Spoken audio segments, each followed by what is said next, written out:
नमस्कार।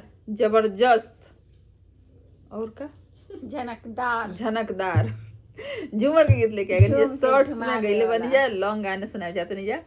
देखी जा कैसे बा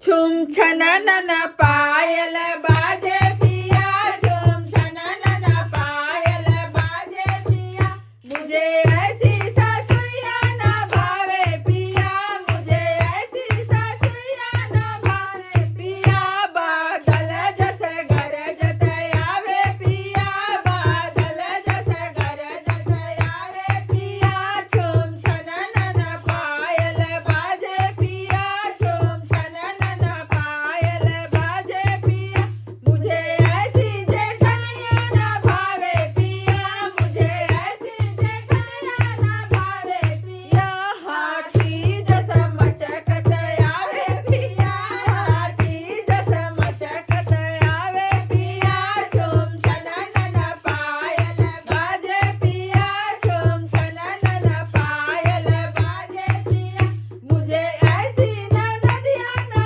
भावे पिया मुझे ऐसी नदिया ना भावे पिया बिजुली जैसा चमकत आवे पिया बिजुली जैसा चमकत आवे पिया छुम छना ना पायल बाजे पिया छुम छना ना पायल बाजे पिया छुम छना ना पायल बाजे पिया छुम छना ना पायल बाजे पिया।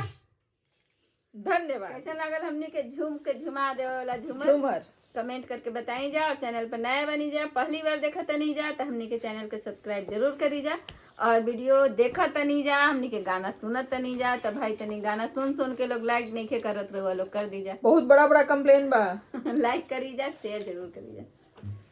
धन्यवाद।